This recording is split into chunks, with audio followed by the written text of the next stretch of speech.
Akidah Ahlussunnah, salah satu puncak pencapaian seorang hamba, dia diizinkan memandang berjumpa dengan Allah Subhanahu wa ta'ala. Ada beberapa kelompok meyakini Allah berada di arah atas. Kita boleh berdoa tangannya ke atas, itu kiblatud doa, bukan Allah berada di atas. Zat Allah yang boleh kita sentuh, karena zat ini tidak boleh difikirkan. Ulama kita menjelaskan tadi supaya tidak terjebak memikirkan dia. Sekali saja Bapak membayangkan Tuhan di tempat, langsung mikirin dia. Padahal memikirkan zat hukumnya haram, ya. Jadi kalimat syahadat itu meskipun pendek, itu maknanya luas sekali, karena di situ ada isbat zatil ilah. Apa itu syahadat? Pertama, meyakini, menetapkan bahwa ada zat Allah yang maha suci. Yang kedua, sifat Allah. Yang ketiga, af'al perbuatan Allah.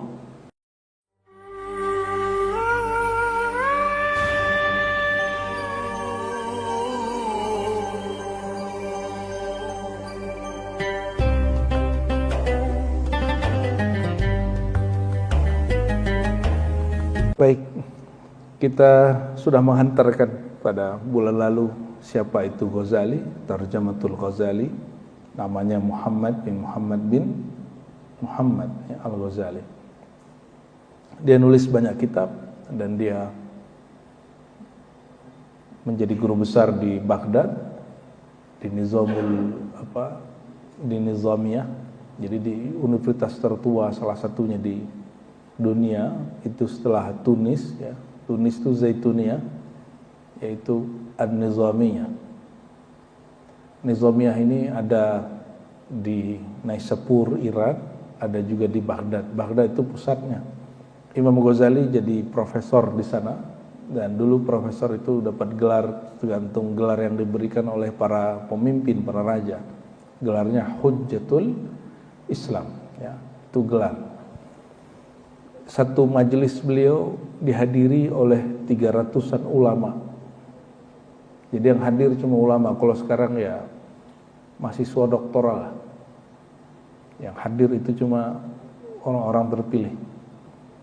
Namun di saat dia di puncak karirnya, dia justru tinggalkan dan dia beruzlah 10 tahun melakukan perjalanan dan meninggalkan semua perolehan-perolehan akademisnya, perolehan-perolehan duniawinya.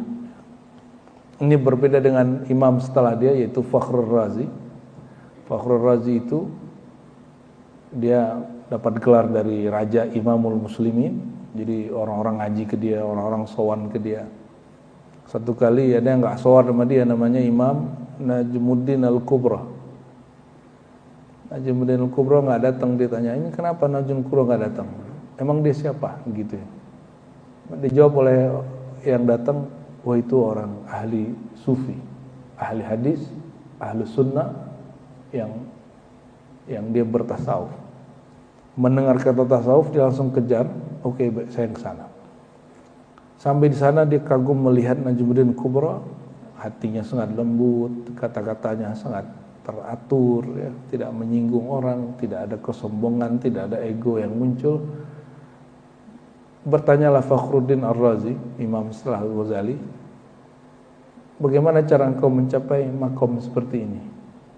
Apa jawaban Imam Najmuddin Kubra? Tinggalkan yang kamu punya, ikuti jalan saya. Kira-kira orang lagi di puncak karirnya bisa nggak ninggalin itu? Ya nggak bisa. Profesor lagi baru dapat tunjangan per bulan 20 juta. Bagi pengusaha mungkin sedikit, tapi bagi dosen itu besar, Pak.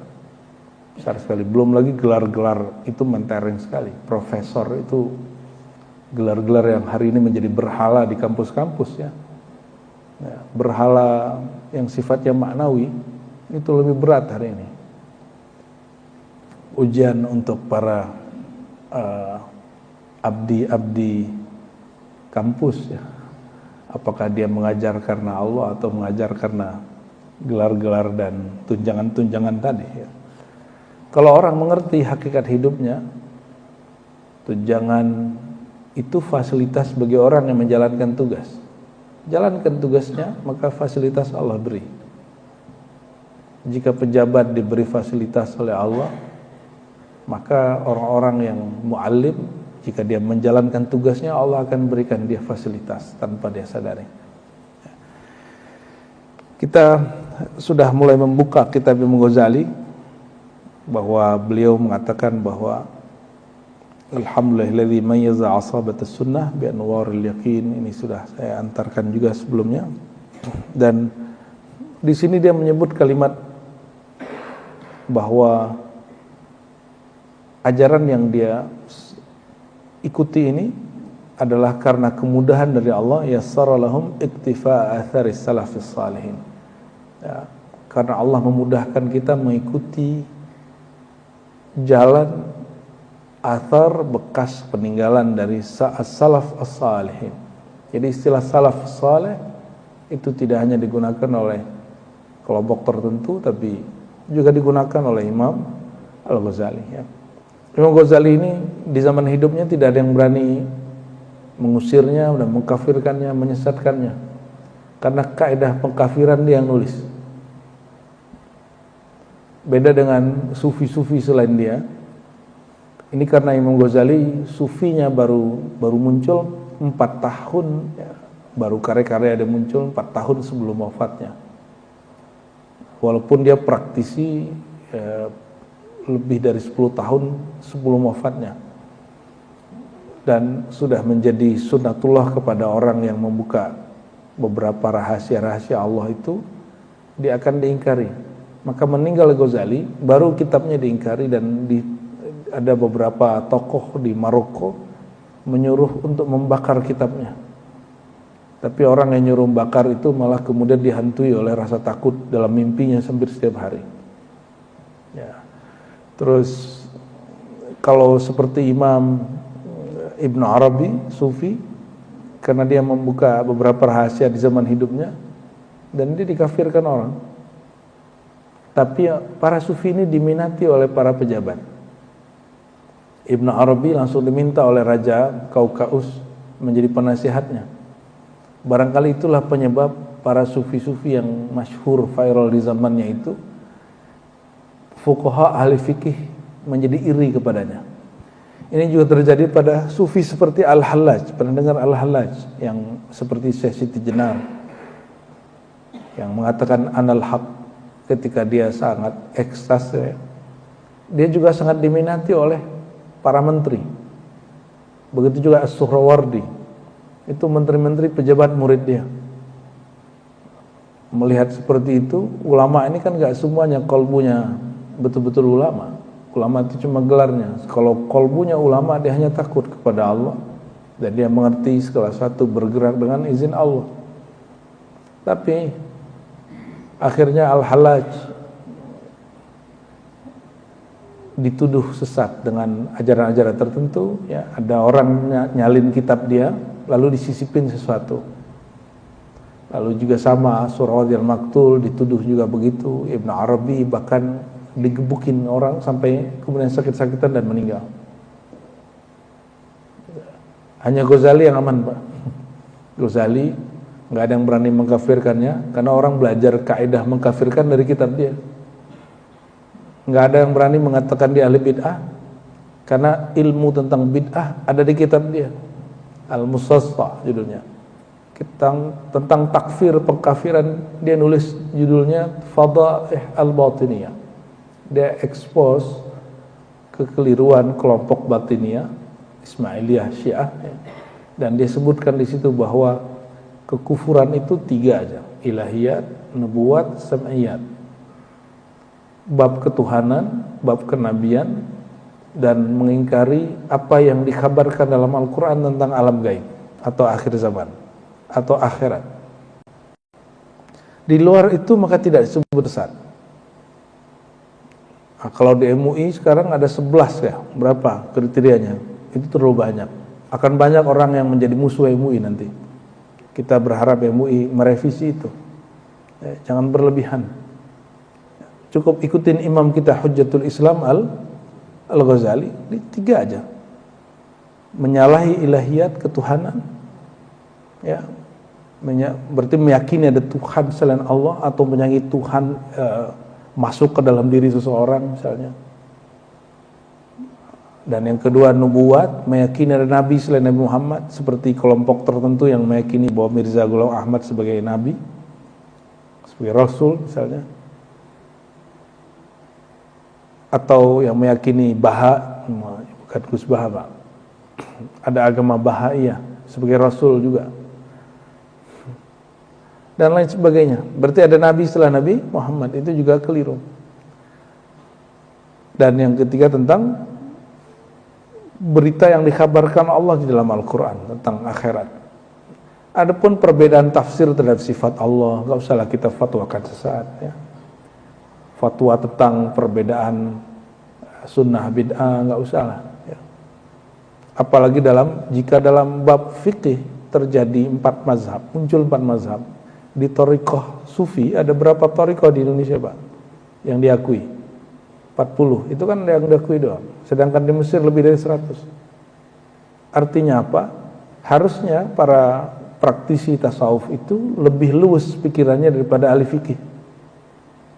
Saya lihat pun beberapa mursyid-mursyid dan aktivis-aktivis di jamiah thariqah kok sempit-sempit cara berpikirnya. Beda dikit cara zikirnya difatwakan sesat. Beda sedikit sanatnya agak aneh, langsung disebut sesat. Ya, na'udzubillah, summa na'udzubillah. Ya, Imam Ghazali nggak suka yang begitu. Ya.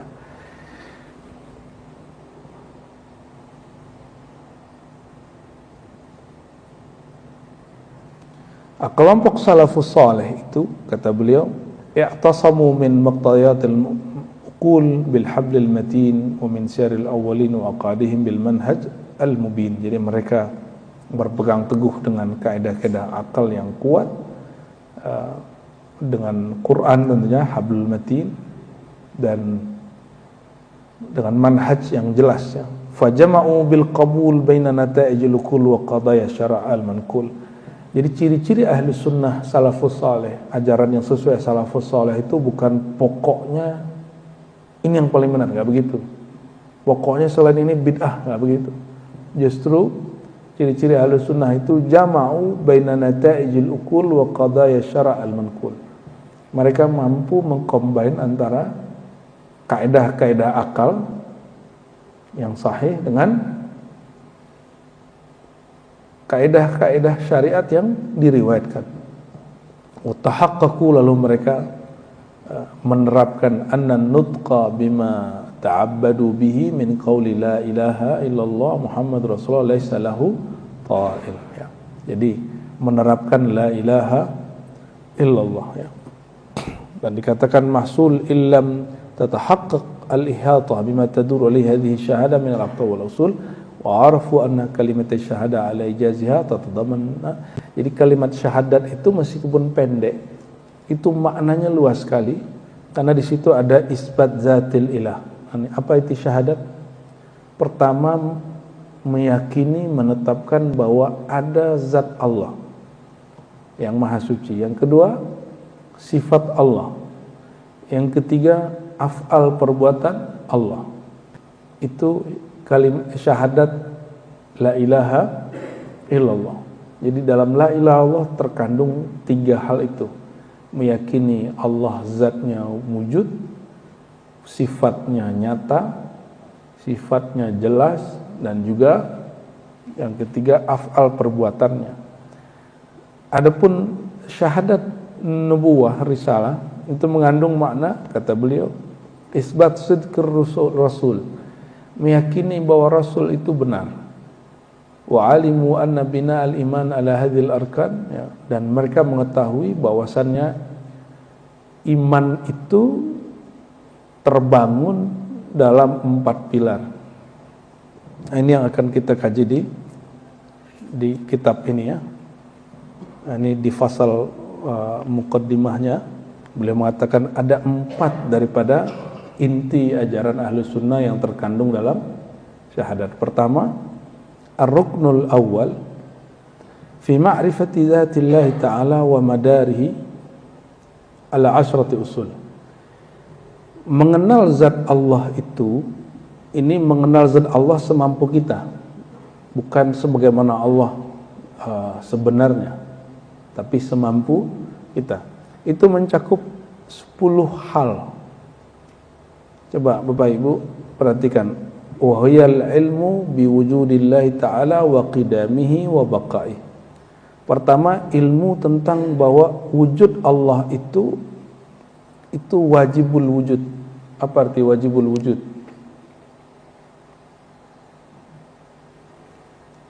Yang wujudnya tidak pernah tidak ada. Dia mesti ada. Nanti diurai di belakang. Bahwasannya Allah wujud, Allah itu qadim dan Allah itu baqa. Allah itu maha qadim. Apa arti qadim? Yang tidak pernah didahului dengan ketiadaan, itu qadim. Kalau baqa, yang tidak pernah diakhiri dengan kebinasaan. Maka ada dalam sifat 20 Allah wujud, qidam, baqa. Qidam, qadim, ya. Saya nggak tahu anak-anak kita apakah masih tahu akidah ini hari ini. Apa cuma jadi dendang-dendang masa kecil dulu kalau mau ngaji, ya. Tapi itu kabar gembira juga buat kita bahwa dulu orang tua kita berakidah ahlus sunnah, tinggal kita tularkan kepada generasi muda. Wa annahu laysa bijauharin. Allah itu wujud, wujudnya bukan jauhar, bukan benda. Wala jism, jauhar itu boleh juga diartikan partikel, ya. Wala jauhar, tidak pula benda. Wala jism, tidak pula jism benda. Wala arad, ataupun hal, keadaan dan sifat. Bapak Ibu lihat ini lampu. Ini lampu warnanya apa? Tutupannya hijau. Apakah hijau itu lampu? Hijau itu warna, bukan si lampunya. Maka hijau itu disebut arad, sifat, karakter atau kondisi yang menyertai benda ini. Bendanya ini disebut jisim. Nah, jisim terbagi dua. Jisim itu bukan jasmani dalam pengertian bahasa Indonesia. Jisim itu arti kebendaan. Ada benda yang sifatnya kasar, disebut jismun kathif. Ada benda yang disebut yang halus. Dalam akidah ahlus sunnah, cahaya yang Bapak nikmati hari ini sehingga bisa melihat orang kiri kanan depan belakang, cahaya itu juga disebut benda, tapi benda halus. Meskipun dalam ilmu fisika modern itu terjadi perbedaan, apakah cahaya itu gelombang, apakah cahaya itu urusan ilmuwan sekarang, ya. Tapi dalam kajian-kajian akidah, selain Allah itu jisim. Ada yang juga bukan jisim, ya. Sedangkan jisim terbagi dua, tadi yang halus dan kasar, ya. Ada yang madi, ada yang ma'i, ada yang cair, ada madi kasar, ya, dia meter, kayak ada masanya. Ada juga yang cair, mengalir seperti air. Udara itu juga disebut sebenarnya jisim, karena dia di situ mengandung ada masanya, ada cairannya dan lain sebagainya. Asap termasuk, Pak, ya. Maka tembok ini jisim atau arad? Arad itu kondisinya, sifatnya, atributnya. Coba tembok ini apa? Jisim. Warnanya apa? Kalau kita sebut luas kan? Luasnya tuh misalnya 7 meter, itu disebut arad, ya. Atau karakter yang menyertainya.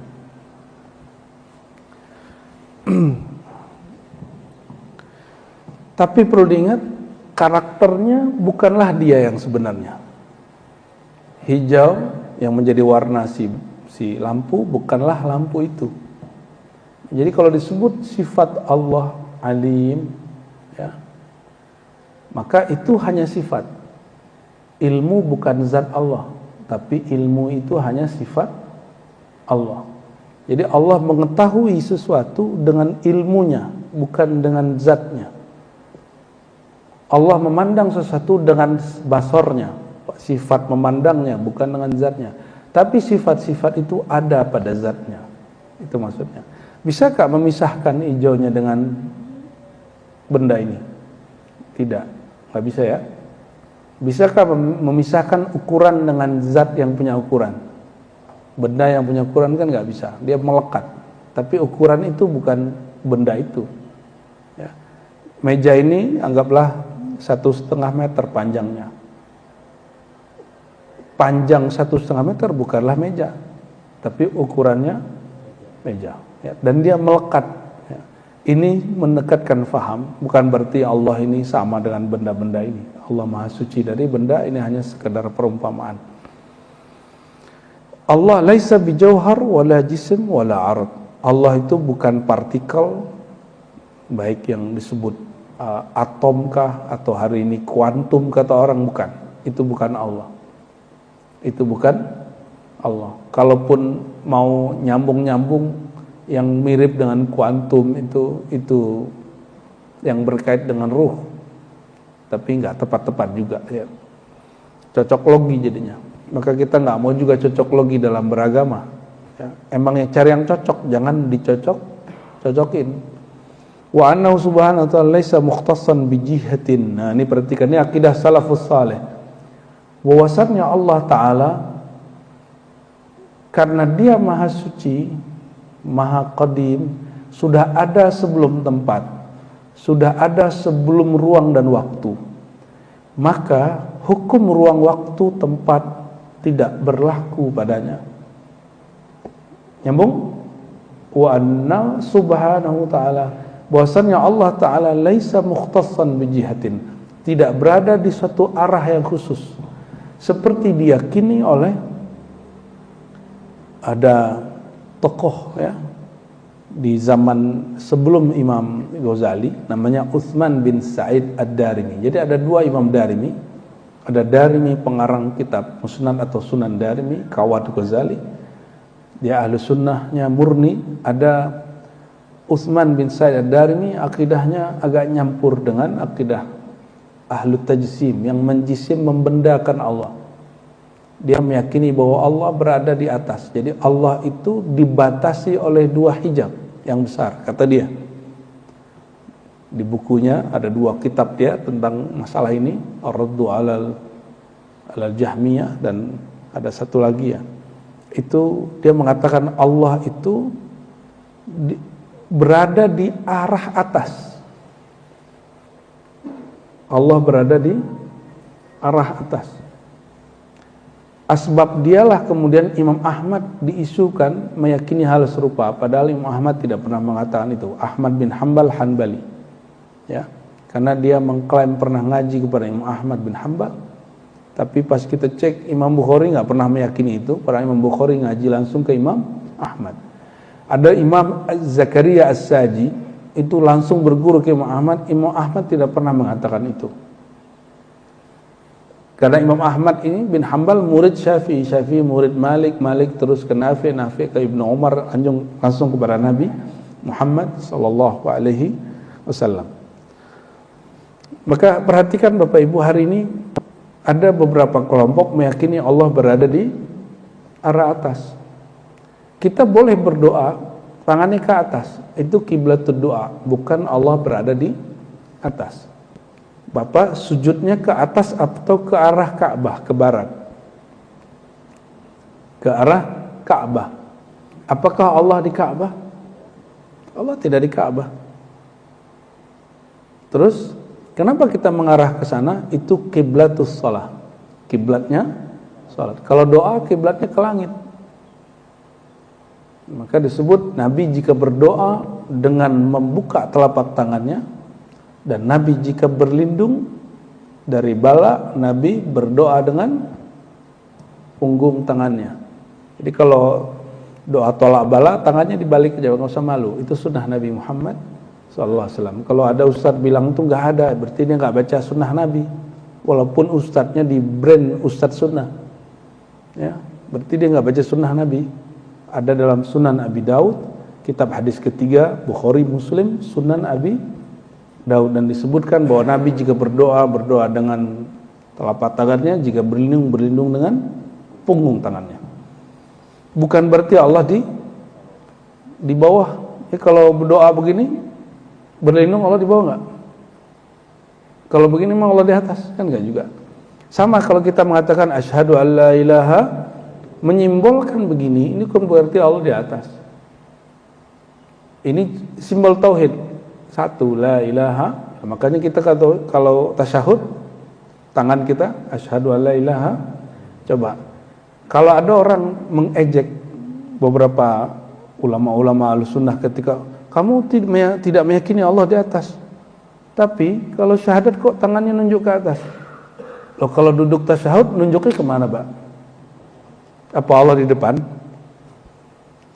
Tunjuk menunjuk bukan urusan Allah di mana. Dan yang paling lucu,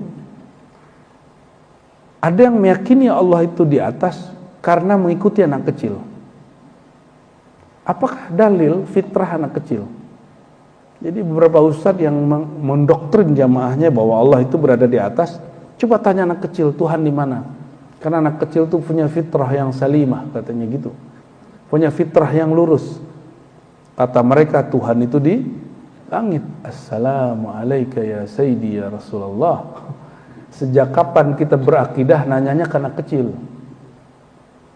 Sejak kapan membangun akidah dengan persangkaan anak kecil? Itu kejahilan yang diyakini. Dan saya menghimbau ustaz-ustaz yang mengajarkan begitu, revisilah. Ya. Jangankan kepada anak kecil, taklid ke ulama pun tidak dianjurkan.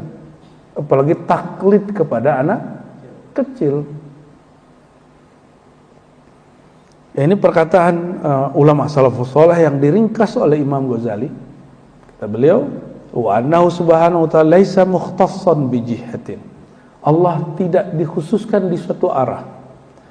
Maka jika ada hadis, jadi Bapak Ibu, ada satu riwayatnya sahih secara transmisi sanad, fulan dari fulan dari fulan. Tapi ternyata pemahaman terhadap hadisnya bermasalah. Karena ternyata hadisnya lebih dari 3 redaksi. Selalu hadis ini yang jadi dalil. Bahwa satu kali seorang sahabat namanya Ibnul Hakam, Umar bin Hakam, atau di riwayat kedua Muawiyah bin Hakam, datang bawa budak. Budaknya ini agak bermasalah, bekerja di peternakan. Lalu si budak itu dibawa ke Nabi. Kata orang ini, ya Rasulullah, in ra'aitaha mu'minah a'tiqaha. Jika engkau melihatnya beriman, aku akan merdekakan si perempuan budak ini. Di Sahih Muslim hanya satu riwayat. Padahal di riwayat Imam Malik ada riwayat yang beda, di Baihaqi lebih lengkap lagi, ada 3 riwayat. Maka memahami satu riwayat, kejadian yang sama, tapi pengisahannya berbeda, mesti digabung riwayatnya, nggak boleh riwayatnya dipisah-pisah. Di riwayat Imam Muslim disebutkan bahwa Nabi bertanya dari riwayat itu, Aina Allah, di mana Allah? Maka dijawab fis sama di langit. Kira-kira gimana? Mengatakan Tuhan di langit sudah masuk Islam belum secara ilmu akidah? Syarat orang Islamnya benar itu dia mengatakan Tuhan di langit atau bersyahadat. Maka di riwayat Imam Malik kisah yang sama tapi pertanyaannya beda. Ibnul Hakam bawa budaknya lalu bertanya kepada Rasulullah, ya Rasulullah, jika engkau memandangnya beriman, aku akan merdekakannya. Lalu Nabi bertanya balik, Atashhadina alla ilaha illallah, apakah kamu bersyahadat, bersaksi tiada yang berhak disembah kecuali Allah, dan aku Rasulullah, kata beliau. Lalu perempuan itu mengatakan, asyhadu alla ilaha illallah wa annaka Rasulullah, aku bersaksi tiada yang berhak disembah kecuali Allah dan engkau adalah Rasulullah. Dan ada berkelanjutan belakangannya. Nah, pertanyaan tadi, jika ada non muslim hari ini mengatakan Tuhan di langit, dia langsung muslim nggak, Bapak Ibu? Langsung muslim? Tidak. Maka tidak semua riwayat ditelan mentah. jika suatu riwayat berkaitan dengan akidah, maka ilmu akidahlah yang menjelaskan riwayat ini. Bukan berarti ilmu akidah kemudian harus takluk langsung. Maka perlu ada komparasi riwayat. Ada riwayat yang lain. Di riwayat yang lain disebutkan man rabbuk, siapa Tuhanmu? Dan perempuan itu menjawab, Rabbiyal Allah. Rabbku adalah, Tuhanku adalah Allah. Berarti ada 3 riwayat. Satunya aina di mana, tapi 2 dan 3 enggak begitu. Ya, oleh karenanya ulama kita Ahlus Sunnah tidak menelan mentah-mentah hafalan orang yang menghafal satu riwayat hadis. Mereka justru hati-hati membaca riwayat karena hafalan itu mungkin ada terjadi distorsi saat mentransmisikannya, saat meriwayatkannya. Ya. Dan itu sudah dilakukan berkali-kali oleh ahli hadis. Wala mustaqirran ala makan. Allah tidak bertempat di satu tempat, tinggal di langit atau tinggal di atas aras. Mustaqir itu menempati, menduduki. Saya lagi duduk, Pak. Bapak lagi duduk? Ini lagi duduk bukan? Duduknya di mana? Di atas? Di atas apa itu? Karpet. Kalau kita duduk di suatu tempat, terjadi persentuhan nggak antara fisik kita dengan tempat itu? Oke, sudah? Bapak posisi di mana kalau lagi menempati satu, di atas atau di bawah? Nah, ini yang diyakini oleh Ibnu Abi Ya'la, ya. Bukan Imam Abu Ya'la tapi Ibnu Abi Ya'la. Ada juga As-Saghuni. Kemudian dan itu di kalangan Hanbali dan dikritik oleh Imam Al-Jauzi, ya, bukan Ibnu Qayyim Al-Jauziyah tapi Abu Abdurrahman Ibnu Al-Jauzi. Dia menulis kitab Daf'us Syubah Man Tasyabbah. Apa kata beliau? Sikap tokoh-tokoh yang tadi, tokoh-tokoh Hanbali tadi, itu telah merusak mazhab Hanbali sampai kiamat mereka tidak pernah bisa membersihkannya. Makanya mohon maaf Bapak Ibu, ini kita buka saja. Setelah zaman beliau muncul Ibnu Taimiyah. Ibnu Taimiyah itu orang yang paling getol dan paling kuat mempertahankan bahwa Tuhan itu menempati sesuatu dan berada di arah atas. Dia nulis buku berjilid-jilid untuk itu. Mulai dari yang kecil-kecil, Aqidah Wasithiyah, ya. Ada yang agak besar, Minhajus Sunnah. Dan ini banyak dinukil lagi di fatwa dia yang kemudian dikumpulkan hari ini menjadi Majmu' Fatawa. Ada Fatawa Al-Kubra dan betul-betul sangat getol sekali. Dia meyakini bahwa Tuhan betul-betul di arah atas. Satu arah saja, arah atas. Karena jika Tuhan menduduki aras, maka Tuhan berada di atas aras. Gitu. Tapi hanya dia yang tahu bagaimana cara duduknya. Gitu Pak. Hanya dia yang tahu bagaimana cara duduknya. Dan dia turun sepertiga malam terakhir, masuk ke langit dunia, hanya dia yang tahu cara turunnya. Kita Ahlus Sunnah, di Ahlus Sunnah ada 2.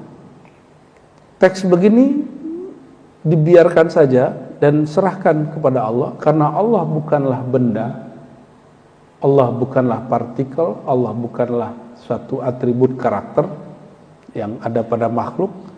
Maka jika dia adanya tidak bertempat. Jika dia menyebut turun-turunnya bukan dari atas ke bawah, karena yang turun di atas ke bawah itu makhluk, dia khalik. Tapi kelompok Hanbaliyah ini yang disebut oleh Fakhrur Razi, Hanabilah, yang sekarang kita sebut, mohon maaf ya, Salafi, Wahabi, meyakini bahwa Allah benar-benar turun dari atas ke bawah. Ya, nanti Bapak baca buku saya Teologi Muslim Puritan, kita eksplorasi dengan detail di situ di bab kelima, ajaran mereka apa saja. Itu sudah saya wakafkan. Jadi sudah ada PDF-nya di Google karena udah nggak dicetak lagi. Setiap kali cetak habis. Dan saya sudah wakafkan itu. Teologi Muslim Puritan. Silakan nanti dicari, langsung saja buka jilid bab kelimanya. Bahwa sebagian kelompok Hanabilah yang dikatakan oleh Ibnul Jauzi tadi telah meracuni, merusak mazhab sampai akhir zaman dengan sesuatu yang tidak bisa dibersihkan, yaitu doktrin Allah bertempat, doktrin Allah berarah, doktrin Allah menempati sesuatu. Dan itu bukan ajaran Ahlus Sunnah wal Jamaah. Dan ini yang saya khawatirkan Bapak Ibu, di pesantren-pesantren modern hari ini, justru kitab seperti itu yang diajarkan. Kitab yang mengajarkan Tuhan bertempat. Padahal pesantren modern ini basicnya Ahlus Sunnah wal Jamaah. Kelas 1-nya masih diajarkan akidah Ahlus Sunnah yang kita ajarkan pagi ini. Tapi kelas berapa, di kelas atas 5, 4, 6, mereka diajarkan akidah bahwa Tuhan bertempat. Dalam fikih mereka diajarkan membid'ahkan sesuatu yang tidak bid'ah, membid'ahkan maulid Nabi, mengharamkan tawasul, menganggap tawasul syirik, begitu. Ya, semoga para kiai-kiai di pesantren modern tergugah. Jangan kemudian hanya sibuk dengan kuantitas, tapi mulai perhatikan kualitas apa yang kita masukkan ke anak didik kita. Hati-hati juga Bapak Ibu, masukin anak ke pesantren ya. Kalau masuk pesantren langsung aman, belum tentu. Apalagi hari ini banyak rumah-rumah tahfiz, belum tentu, harus benar-benar cek kiainya siapa, ustadznya siapa, bersanad kepada Rasulullah SAW atau tidak. Wala mustaqirran ala makan, Allah tidak menempati satu makan, tempat. Kenapa?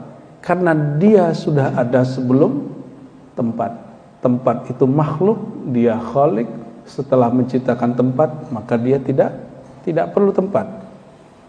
Ibnu Taimiyah yang disebut Syekhul Islam oleh pengikutnya, ya semoga Allah mengampuninya dengan doktrinnya yang keliru itu. Apa kata dia? Dia mengharapkan mantik, ilmu logika. Asbab dia, umat Islam sampai hari ini separuh lebih mengharamkan belajar logika, mengharamkan belajar filsafat. Tapi yang dituduh Ghazali, Pak.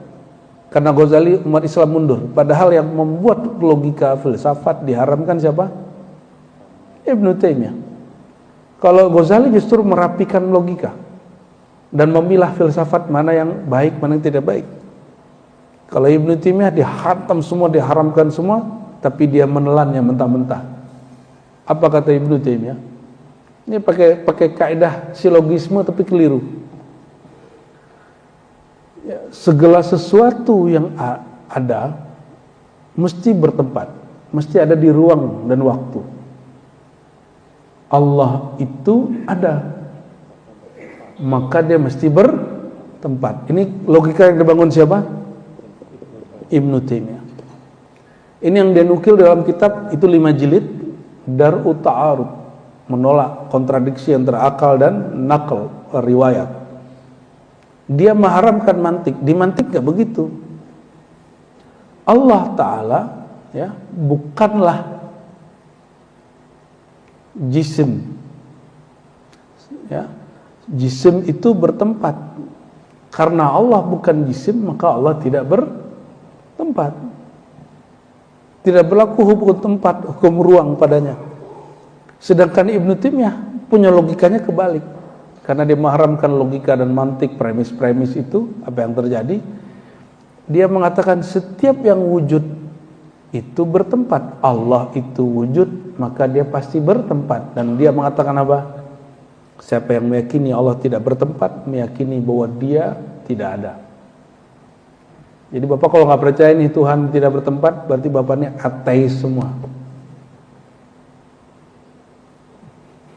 Mengerikan nggak pandangan Ibnu Taimiyah ini? Maka jangan heran, saya nanya kepada guru saya, beliau yang bikin sekolah stay Asy-Syafi'i di Cianjur, tapi kita ngaji jauh sebelum beliau bikin sekolah beberapa pesantren dan sekolah tinggi. Tahun 2006, 2005, 2006, 2007, 2008 kita ngaji ke beliau, seingat saya, dan menanyakan masalah ini. Ya. Apa kata beliau? Udahlah, nggak usah repot-repot. Ibnu Taimiyah itu mata wa huwa fis sijn. Matinya pun di dalam penjara gitu. Kira-kira menurut kamu ulama yang memfatwakan dia keliru itu ulama sesat atau ulama tidak sesat. Itu ulama bersepakat Bapak Ibu. Ini orang berbahaya, diceplosin masuk penjara. Jadi zaman itu dinasti Mamluk seingat saya. Orang yang berfatwa aneh-aneh emang diceplosin masuk penjara. Kalau di Indonesia bebas ya. Nah, di Indonesia bebas. Kelompok begitu bebas. Ya, bahkan masuk ke tubuh TNI, Polri, masuk ke orang-orang BUMN, banyak hari ini. Ya. Kita kalau bahas begini mohon maaf, beberapa kantor BUMN kita cuekin aja Pak. Malah sinis gitu, mandangnya sinis. Dianggapnya kita ini orang yang ateis. Nah, atau dianggap kelompok Jahmiyah. Jadi bagi mereka tidak meyakini Tuhan bertempat itu minimal kalau tidak ateis disebut Jahmiyah. Apa arti Jahmiyah? Pengikut Jahm bin Safwan. Jahm bin Safwan itu dia seorang pemimpin aliran yang keliru yang menolak bahwa manusia punya daya upaya secara akidah bukan secara tasawuf. Disebut fatalisme Jabariyah. Dan dia menolak bahwa Tuhan bersifat. Maka siapapun yang menolak sifat Allah di zaman salafus saleh disebut Jahmiyah. Bukan menolak Allah bertempat. Kalau menolak Allah bertempat itu ahlus sunnah. Yang disebut Jahmiyah itu Bapak menolak Allah punya sifat-sifat ma'ani ya. Sama basar ya dan semacamnya itu. Oke, jadi akidah Ahlussunnah apa? Tidak meyakini Allah ada di suatu arah, tidak meyakini Allah berada di satu tempat. Jadi kalau hari ini orang mengklaim inilah akidah salafus saleh, salaf yang dimaksud salaf yang mana? Bukan akidah Imam Ahmad bin Hambal, tapi akidah Utsman bin Sa'id Ad-Darimi. Bukan akidah imam mazhab yang 4. Bukan akidah para imam-imam besar yang ada di Mesir, yang di Damaskus saat itu, tapi akidah Ibnu Taimiyah. Akidah inilah yang kemudian dikembangkan kembali beberapa abad oleh seorang tokoh di Najd namanya Muhammad bin Abdul Wahab yang kemudian disebut Wahabi. Ini banyak yang protes juga ya, kita nggak perlu benci dengan Wahabi, kita boleh berbeda dengan Wahabi. Ini siapa yang cenderung ke sana saya tidak larang, tapi kita boleh beda nggak? Boleh beda. Tapi yang fanatisme Wahabi ini lucu, mengatakan kenapa kami tidak disebut kelompok Muhammadiyah? Karena kami Muhammad bin Abdul Wahab. Ini orang nggak ngerti sejarah mazhab. Imam Ahmad bin Hambal mazhabnya disebut Hanbali, bukan mazhab Ahmadiyah. Imam Syafi'i nama kecilnya apa? Muhammad bin Idris, tidak disebut mazhab Muhammadiyah. Abu Hanifah nama kecilnya Nu'man bin Thabit, tidak disebut mazhab Nu'maniyah. Hanya Imam Malik yang disebut mazhab Maliki karena namanya Malik bin Anas. Jadi tidak mesti kemudian nama mazhab aliran itu mengikuti nama kecil dia, bisa jadi nama kakeknya, bisa jadi ujung namanya di belakang ya. Muhammadul Wahab disebut Wahabiyah. Tapi sekarang kalau di Malaysia masih disebut Wahabiyah. Di Brunei kawan-kawan kita masih sebut Wahabiyah. Di Indonesia kita sering ambigu dengan istilah Salafiyah. Hadratus Syekh Hasyim Asy'ari pendiri Nahdlatul Ulama menolak istilah salaf untuk kelompok Wahabi. Maka dia mendirikan NU dan menyebut pesantrennya pesantren Salafiyah. Artinya dua, pertama klasik tradisional, tapi Salafiyah ini bermakna bukan itu. Salafiyah itu mengikuti salafus saleh, itu yang sebenarnya. Jadi Bapak kalau masukin anak ke pesantren, ini salafnya cek dulu salaf yang mana nih? Ya. Salaf yang Ahlussunnah, Asy'ariyah, Maturidiyah atau salaf yang ngaku paling sunnah, itu beda. Wa annahu yura wa annahu wahid. Karena dia ada meskipun tidak memerlukan tempat. Sesuatu yang ada dalam akidah Ahlussunnah mungkin dilihat. Mungkin dapat dilihat. Maka akidah Ahlussunnah salah satu puncak pencapaian seorang hamba, dia diizinkan memandang berjumpa dengan Allah Subhanahu wa taala. Wa annahu yura. Nah, ini kesamaan antara akidah Wahabi dengan ahlu sunnah Asy'ariyah itu satu hal, sama-sama meyakini Allah bersifat dan dapat dilihat, tapi berbeda dalam sifatnya, berbeda dengan cara melihatnya. Bagi Ibnu Taimiyah, kelompok Salafi Wahabi hari ini, Allah itu dilihat, Allah itu berada di atas. Kata Ibnu Taimiyah, kalau dia tidak di atas, gimana cara lihatnya? Jika dia tidak bertempat, terus mau lihat apa? Inilah yang kemudian disebut oleh beberapa profesor yang saya temui dulu ya. Ibnu Taimiyah ini berhasil membawa akidah sebagian umat Islam kepada akidah yang cenderung kepada materialism, matter, ya, atau tapi saya tidak sepakat juga langsung, tapi kita hanya menyebutnya syibhut tajsim. Cenderung mirip kepada tajsim, membendakan Allah, tapi tidak mutlak. Ya, ya semoga Allah mengampuni beliau. Ya, amin ya rabbal alamin. Dan karena akidah ini sangat berbahaya sekali hari ini, dan saya hampir mendengar semua kelompok-kelompok ekstremis kebanyakan akidahnya mengikuti Ibnu Taimiyah. Bapak lihat ISIS itu akidahnya ikut Ibnu Taimiyah. Kelompok apapun yang ada hari ini, pejuang-pejuang yang di Suriah dan sebagian yang di wilayah-wilayah yang di Sudan yang bikin rusuh, ya, di Nigeria, itu mereka meyakini seperti itu. Ya, semoga Allah jaga umat kita. Amin ya rabbal alamin. Namun Salafiyah ini kan ada dua juga, Salafiyah yang dipersenjatai, ada yang Salafiyah yang mengaku ilmiah. Kalau ilmiah ini paling perang-perang otot aja gitu Pak, perang-perang otot mau otak. Kalau itu masih mending. Cuma kalau ada yang sudah mulai ngangkat senjata, maka kita orang Indonesia harus hati-hati.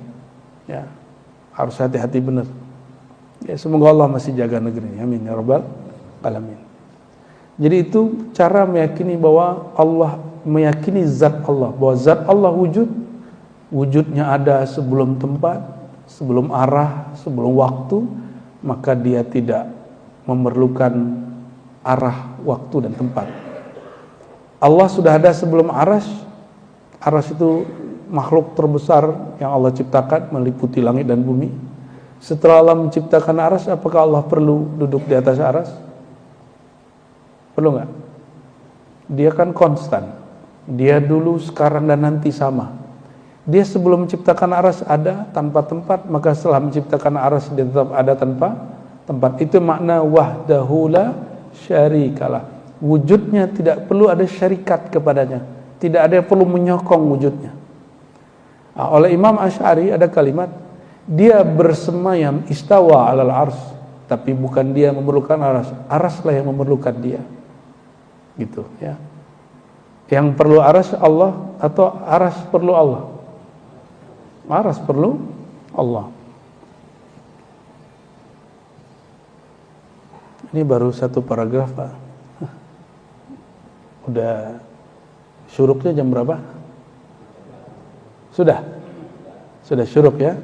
Oke, kita simpulkan aja ya. Ini baru pilar pertama dalam syahadat. Ada 4 pilar, yaitu mengenal zat Allah. Mengenal zat Allah yang boleh kita sentuh, karena zat ini tidak boleh difikirkan.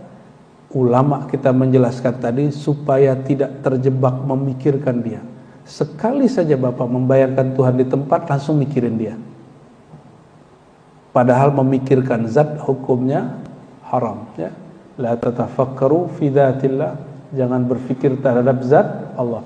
Maka konsep tadi disebut dengan konsep transenden, atau di Quran disebut laisa kamitsli syai, atau lam yakun lahu kufuwan ahad, tidak ada bandingan analog terhadapnya, sehingga karena dia tidak dapat dianalogkan, tidak dapat dikiaskan, tidak dapat dibayangkan, barulah masuk akal riwayat tadi, jangan fikirkan tentang Allah, karena Allah zatnya bukan wilayah akal ya, bukan wilayah akal. Akal tidak bertugas memikirkan tentang di mana dia, bagaimana dia. Maka akidah yang sahih tidak ada pertanyaan bagaimana zatnya dan di mana zatnya. Ini ciri-ciri akidah yang sahih berdasarkan ayat-ayat dan hadis yang tadi. Semoga Allah Ta'ala menjaga pikiran kita dari memikirkan yang tidak boleh difikirkan, menjaga kalbu kita dari selain nama-namanya. Amin ya rabbal alamin.